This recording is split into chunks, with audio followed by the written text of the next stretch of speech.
born old, but grows young. That is the comedy of life. And the body is born young and grows old. That is life's tragedy. So we are born with wisdom. We are. And somewhere along the line, a lot of it gets knocked out of us. Our beliefs change according to, how we brought up, or the culture we brought up in. Our belief systems begin to fill in with other people's belief systems, and eventually we don't know who we are. True. So when you go and work with a youth, do you get them to look at what works for them and then what doesn't, or how do you go about it? Yeah, definitely. It's an individual process. I wouldn't want to just throw things onto them, and say digest. No, it's an individual process, because you have to do the internal work yourself. So you have to look within your own self. What is authentic to me? Is it this? Is it that? And you begin to try out things. What feels better for you inside? Because intuitively we know what we want.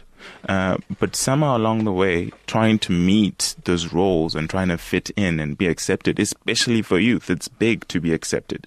You don't want to stand out, So when you're trying to fit in, you turn to lose some of yourself, and so it's a very individual process, I would say. Each and every individual has a way of going about it. I just give them what I call tools to try and use as they go through the process. Yeah. Now, Viktor Frankl, the Holocaust survivor who wrote Man's Search for Meaning, we will be listening to one of his YouTubes shortly. He actually says that to find ourselves is one of the most difficult things. And often it's in reaching out to others that we actually reach in towards ourselves. And begin to know ourselves better. True. Have you found this in your own life? Yeah, I have. Because as you integrate with different people, you get to resonate with some stories. Everyone has a story to tell, I always say. And as you share your story through just to speak to someone in general, they're telling their story, or the way they're dressed, it's part of their story. And as you interact with all these different stories, you tend to resonate with different parts of their story. But that is just a reflection of your own personal story and your own personal journey that you're going through. Yeah. It's so true. Now, tell me about the work you do, because you mentioned that you do it privately. Yeah.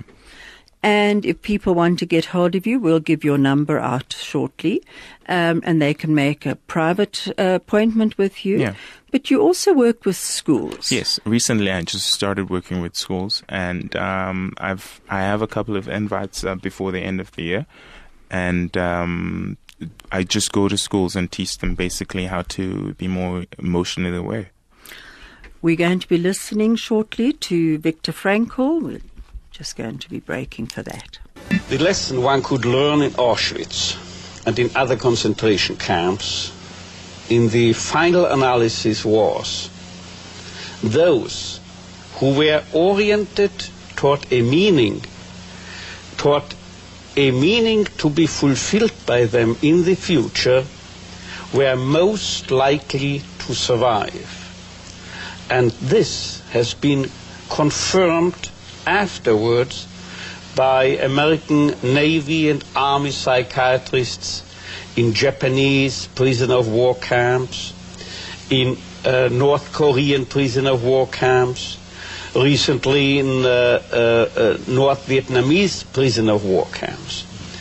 The orientation toward a future, toward a task, a personal task, waiting for them to be fulfilled in their future, or another person whom they were loving, to be met again, to be reunited with them again in the future.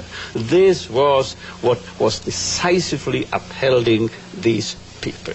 So the orientation beyond oneself, the question was not just survival, but there had to be a why of survival.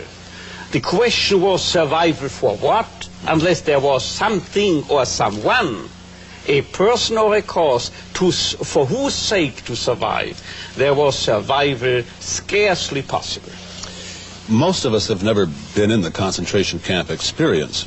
We've never had to go through that horror and tragedy, and so one would think that today it would be easier to find meaning in life. And yet, I sense that it's more difficult in a sense today than it was in years past. Do you think that? You are absolutely right. Well, why is that? Because we are living in a society, either in terms of an affluent society or in terms of a welfare state. These types of societies virtually, or at least they are out, virtually to satisfy and gratify each and every human need. Consumer societies even creating needs, but the need for meaning, or as I'm used to referring to it, the will to meaning remains unfulfilled. It's what I'm used to calling recently the unheard cry for meaning. You scarcely will find any reference to what is the most fundamental and basic concern of man. Neither pleasure nor happiness, nor power or prestige, but originally and basically his wish, his desire to find and fulfill a meaning in his life, or for that matter, in each single life situation confronting him. And if there is a meaning to fulfill, if he's aware, if he becomes cognizant of such a meaning, then he's ready to suffer, he's ready to offer sacrifices, he's ready to undergo tension, stress, and so forth, without any harm being done to his health. But if there is no meaning available, no meaning in his visual field, then he takes his life. And the meaning can be found everywhere, in the smallest hut. On the other hand, you find people who are millionaires and milliardaires and billionaires, and they have no meaning. They kill themselves. The best part of your day. At the heart of your community. All the talk. All the music. All the news. chaifm. Hello, this is Sue Jackson on Finding Human. My guest today is Michael Mujera, and we are talking about finding meaning in life. We're talking about today's youth, and I see we've got an SMS on grief as well. So we're actually covering quite a few subjects. You can SMS us on 34519, or you can WhatsApp us on 062 148 2374. Now, that was Viktor Frankl talking about the finding meaning. Yeah. And as he says, it's the unheard cry for meaning. It's what he calls today's neurosis, actually, that we're all searching for a meaning. And would you agree with this? Yes, I think a lot of people are looking for meaning in the world today, especially in this particular generation. It's something that's become more and more important, as different from generations before, where you just go through life, just go through the different phases, onto the next one. But now, a lot of people are trying to find their meaning, their purpose, Are you talking about the millennial generation? Yeah, the millennials, the millennials. I find it, a lot of them are trying to find meaning and purpose. And a lot of them are going through different channels of trying to find the same thing, and for many, it's still quite something that's very elusive. You just can't, it's not like a goal to be attained. It's a process more like that you need to go through each and every day, And it's something that Viktor Frankl actually calls the demand quality of life. Yes. That every moment of life, it's demanding something of us. Yeah. And whether we actually step into the meaning or go around it, it's going to be there anyway. Anyway, it's going to be there, yeah. I want to just read this SMS that has come through. Grief is a slow unwinding of pain. created by a belief that someone else can complete us and fulfill our sense of self-love. As consciousness, we are always connected to spirits and those past. I do a 15-minute bereavement process that totally shifts a person. This is from Michael Lubowitz, who is a journey therapist. What do you think about that, about actually being able to go into connecting to our past and our pain and our loss? Yeah, it's definitely important, because there's always a part of us in our past, and if we can't find acceptance, if we can't find healing in that past, which means we've closed up a part of ourselves there. But if we can manage to go back and slowly heal and slowly retrieve that part of ourselves, we can then become whole and essentially go through the process of finding our meaning more effectively. I have to agree with you. And I see he says here that we sometimes believe that someone else will heal us. True. And that is not true, is it? It's not. And that's the problem with a lot of relationships now. People are trying to find healing from their past through someone else externally. And the danger with that is we create needless suffering, because now we create an attachment that is unhealthy to that other individual because we think they're the key to healing our past, and we actually start to create more and more negative emotions through that than we're actually healing. I agree with you. And then often what you do see happening is that you break off that relationship because it's not working for you and you're not healing. Yeah. And it's feeling a bit destructive. And yet you go into the next relationship with the same problems. With the same problem. Yeah. And I was actually, during my work with the book Dealing and Bullying in Marriage, I was looking at divorce statistics. First time divorce is around 45%. And second marriage divorces are up to around 65%. Is that so? Yeah. Good heavens. Yeah.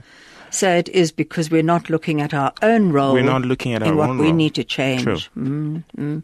Now, I see you also say one of the things you do with youth is selfies. Yeah. What is that? I love that. I call them selfies. It's a colorful way of just engaging youth.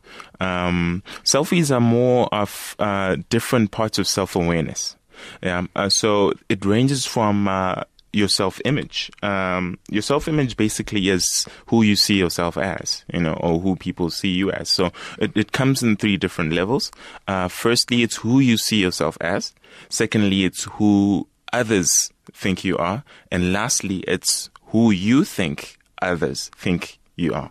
So a lot of people base their self-image on that. Either you're trying to project what you think is ideal for a particular environment, or you're trying to project your authenticity, your core. And very few people are able to do that because we're in the age of trying to fit in. Everyone is trying to fit in. You don't want to stand out and be your own person. And lastly is who you think. You project who you think other people will accept, and that's basically the long and short of the self-image. And then there's self-esteem. Self-esteem is basically on our self-love, on our self-image. If you see yourself as someone who is acceptable, and if you see yourself as someone who is competent, if you see as someone who's able to do something or competently, you have a level of self-confidence and self-esteem that is higher than the person who thinks they can't. So it's all about whether you have a positive or negative self-image. And lastly is about self-love, Self-love. Just hang on one moment. Yeah. Going back to self-image, do you think it always remains the same? Because there's sometimes in your life when you feel vulnerable and your self-image lowers then and you're not sure and you kind of do almost rely on other people on what they think of you. And you're not really being authentic to yourself. So you don't always have this positive self-image. It's something that also daily you often have to work with. You work with every day, every single day, and as long as you're aware of it, and when you step out of your core and you're able to call yourself and say, oh no, this is not me. This doesn't feel right. Yeah.